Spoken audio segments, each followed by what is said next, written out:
پھر یاد رکھیے کہ شیطان صرف وسوسے ڈال سکتا ہے، وہ آپ سے کچھ پکڑ کے نہیں کروا سکتا. ایک آدمی آپ صلی اللہ علیہ وسلم کے پاس آیا اور عرض کیا، یا رسول اللہ، ہم میں سے کوئی ایک اپنے دل میں وسوسہ پاتا ہے، ایسا وسوسہ کہ اس کو بیان کرنے سے بہتر ہے کہ جل کے کوئلہ ہو جائے انسان. یعنی اللہ کے بارے میں، نیک کاموں، نیک لوگوں کے بارے میں بری بری باتیں دل میں ڈالتا ہے. تو اس کے لیے کیا ہے، یہ زیادہ آسان ہے کہ وہ جل جائے انسان بنسبت اس کے کہ وہ کسی کو بتائے کہ اس کے دل میں کیا بات آئی ہے.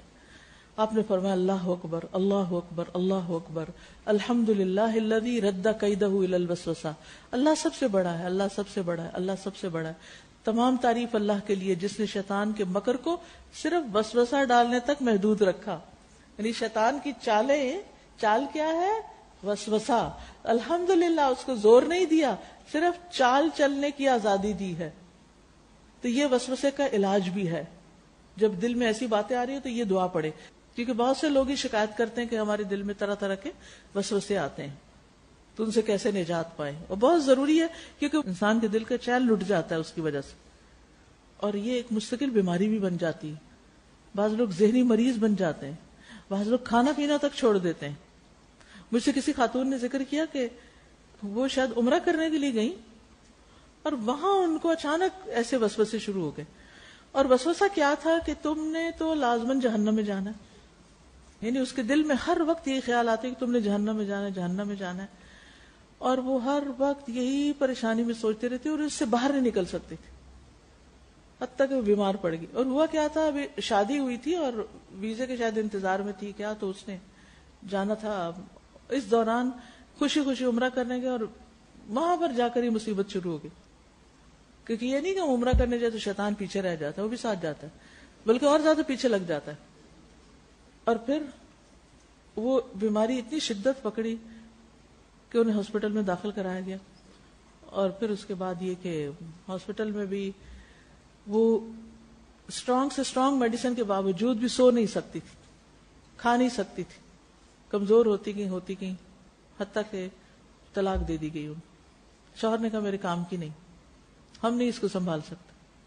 حالانکہ پورے خاندان کے مقابلے میں بہت شاندار قسم کی شادی ہوئی جسے عام زبان میں کہا جاتا ہے. تو یہ بلائیں اور یہ مصیبتیں اور یہ آفتیں، ہمیں نہیں پتا کس وقت کون سی چیز خواہ میں ہمارے اندر آ جائے. ایسی کوئی پریشانی اللہ نہ کرے کہ کسی کے اوپر بھی ڈالے. تو شیطان جو ہے یہ وسوسے ڈالتا ہے. بعض وسوسے آتے ہیں چلے جاتے ہیں، لیکن بعض تو گھر پکڑ لیتے ہیں وہاں. اس وقت یہ دعا پڑھنا بہت فائدے کی چیز ہے. آزما کے دیکھ لیجئے، انشاءاللہ بہت فائدہ ہوگا. اور اسی طرح یہ آیت جو هو الاول والآخر والظاہر والباطن وهو علی کل شیء قدیر. تو شیطان کا زور بس وسوسے ڈالنے پر ہی ہے، اور ہمیں سکھا دیا گیا کہ ہم ان وسوسوں سے کیسے بچیں. اچھا، یہ جو جتنے بھی نیگیٹو تھاٹس ہیں، منفی خیالات، یہ وسوسے ہی کی ایک قسم ہے. لو سیلف اسٹیم، یہ سوچتے رہنا میں یہ نہیں کر سکتی، یہ ہو نہیں سکتا، اس قسم کی باتیں کہ زندگی میں کوئی امنگ ہی نہ ہونا، کچھ کرنے کی تمنا ہی نہ ہونا، کچھ کر ہی نہ سکنا. کیونکہ جس چیز کا بھی ارادہ کرنا تو دل میں فوراً خیال ہے نہیں میں نہیں کر سکوں گی، یہ نہیں ہو سکتا.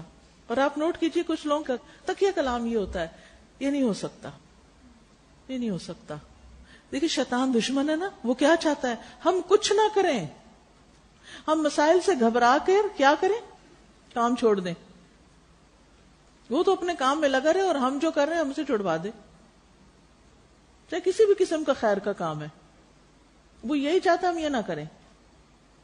تو اس چیز کو مشکل بناتا ہے، اور مشکل کیا، خیالات میں ہی مشکل آتی. تو یاد رکھیے شیطان کے مختلف داؤ ہوتے ہیں، چالیں ہوتی ہیں، ان کو سمجھنے کی ضرورت ہے. جب بھی دل میں، یعنی آپ نے نیکی کا کوئی ارادہ کیا، مثلا کسی بیمار کو وزٹ کرنے کا، ہاسپٹل جانے کا، یا کسی کی کوئی مدد، خدمت، کسی بھی قسم کے کوئی نیک کام کا آغاز کیا آپ نے، یہ نہیں ہوتا کہ جب آپ کسی نیک کام کا آغاز کریں تو آپ کی آزمائش نہ ہو اور آپ کے رسم میں رکاوٹ نہ آئے. ہماری ایک دوست ہیں، وہ عمرے پر گئی تھی رمضان میں، تو واپس آ کے بتانے لگی کہ کس طرح وہ آزمائی نہیں گئی. یہ سب کے ساتھ نہیں ہوتا، لیکن کسی کے ساتھ ہو بھی سکتا ہے. یعنی ایئرپورٹ پہ پہنچ گئے، سب کچھ ہو گیا، فلائٹ کینسل ہو گئی، پھر ایک دوسرے شہر سے جا کے فلائٹ لی، پھر بے شمار رکاوٹیں، آخر تک رکاوٹیں. اب آپ دیکھیے کہ ہم میں سے کتنے لوگ ہیں تڑپتے ہیں عمرے پہ جائیں، حج پہ جائیں، دل کے اندر بڑی خواہشات اور خوبصورت سا امیج ہوتا ہے، جو ہو کر آتے ہیں ان کی باتیں سن سن کر بھی اندر ایک خواہش ہوتی ہے. لیکن پھر کیا ہوتا ہے، ہم بڑے شوق اور محبت اور بڑے جذبوں کے ساتھ نکلتے ہیں اور ایئرپورٹ پر ہی تنگ ہونے لگتے ہیں. فلائٹ ڈیلے ہو گئی، کتنی ڈیلے ہے کوئی پتہ نہیں. اب اس وقت ہمارے تبصرے کیا ہوتے ہیں. بعض لوگوں کو تو میں نے ایئرپورٹ پہ احرام کی حالت میں بھی ایئر لائن کے عملے سے یا جو سٹاف مسکین وہاں بیٹھا ہوتا ہے لوگوں کی خدمت کے لیے ان سے لڑتے جھگڑتے دیکھا. وہ ان کا کیا قصور ہے؟ وہ تو وہاں بیٹھے ہیں انفارمیشن دینے کے لیے، وہ اس لیے تھوڑی کہ آپ کی باتیں سنیں. انہوں نے تو کچھ نہیں کیا، ان کی کوئی سازش نہیں تھی، نہ ان کا کوئی آپ کو نقصان دینے کا ارادہ تھا. لیکن خواہ ان سے کیوں لڑتے ہیں آپ جا کے؟ انسان عقل سے کام لے نا. ان کو سنانے بیٹھ جاتے، پھر اس سے لڑ، اس سے جھگڑ، اس سے بھی. کدھر نکلے ہیں؟ عمرہ کرنے نکلے اور آپ یہیں سے لڑائیاں شروع ہو گئی. پھر آپ جہاز میں بیٹھتے ہیں، پھر کھانا جو ہے وہ آپ کی مرضی کا نہیں، اس پہ باتیں ہم شروع ہو جاتے ہیں. پھر آگے اترتے ہیں، پھر تو ایک اور لمبا امتحان ہے ایئرپورٹ. یہ کیسا ایئرپورٹ ہے؟ اس پہ تبصرہ شروع کر دیتے ہیں. پھر آگے جاتے ہیں، پھر پتہ چلتا ہے جی نماز ہو رہی ہے، وہ ٹیکسی والا وہیں اتار دیتا ہے. پھر کبھی کہتا ہے سامان لے کے چلو، آگے لوگ بیٹھے ہیں، نہ گزرنے کا رستہ ہے، سر پہ دھوپ ہے، بہت سے رکاوٹیں. اب کیا ہے، وہ جو نیکی ہے وہ تو بھول ہی گئی کہ کس شوق جذبے سے چلے تھے. ایک ایک چیز پہ الجھ رہے، اس سے لڑے، اس سے جھگڑے، اپنے بچوں کو ڈانٹنا شروع کر دیتے، موڈ آف کر لیتے ہیں. کیا ہو رہا ہے بھائی؟ یہ کس قسم کی نیکی ہے؟ رکاوٹیں تو کسی بھی چیز میں آتی. صلح حدیبیہ کے موقع پہ رکاوٹ نہیں آئی تھی، لیکن صحابہ کس طرح چپ کر کے چلے آئے تھے. ٹھیک ہے، کچھ لوگوں نے اپنی بے چینی، بے قراری کا اظہار بھی کیا، لیکن اکثریت تو اطاعت کر رہی تھی، بیعت کی تھی، بیعت الرضوان. اسی لیے تو جنت کی بشارت دی گئی. انہوں نے کہا کہ آپ کہیں گے لڑو تو بغیر اسلحے کے بھی لڑنے کو تیار ہیں. تو بات یہ ہے کہ کوئی بھی نیکی کا کام آپ کریں رکاوٹ آئے گی، اور جو ہی رکاوٹ آئے گی شیطان وسوسے ڈالے گا، اور جو ہی شیطان وسوسے ڈالے گا آپ کے ارادے کمزور پڑ جائیں گے، اور جب ارادے کمزور پڑ جائیں گے تو آپ یا تو اس رستے سے پلٹ جائیں گے یا پھر ساتھ ساتھ نیکی کے کام خراب کرتے رہیں گے منفی باتیں کر کے. اب کچھ لوگ تو واپس آ کے پھر عوام کو ایسی ایسی چیزیں سناتے ہیں کہ جو جانے والے ہوتے ہیں وہ بھی توبہ کر کے بیٹھ جاتے ہیں کہ شاید ہمارے ساتھ بھی یہی ہو. سب کے ساتھ ایسا نہیں ہوتا، اتفاق کی بات ہے، کبھی اس سے بھی زیادہ کسی کے ساتھ ہو سکتا ہے. لیکن میں ہمیشہ جب کوئی مجھے کہتا ہے نا میں عمرے پہ جا رہی، حج پہ کوئی نصیحت کی چیز، میں اس سے یہ کہتی ہوں بس جب اللہ کے راستے میں قدم اٹھا لیا ہے نا، اجر شروع ہو گیا، چاہے آپ حرم پہنچ جائیں یا راستے میں اٹک جائیں یا دھوپ میں ہو یا چھاؤں میں ہو، یہ once you are in the way of اللہ، بس خلاص اجر کا سلسلہ شروع ہے. کبھی صبر ہوگا، کبھی شکر ہوگا، کبھی آسانی ہوگی، کبھی تنگی ہوگی.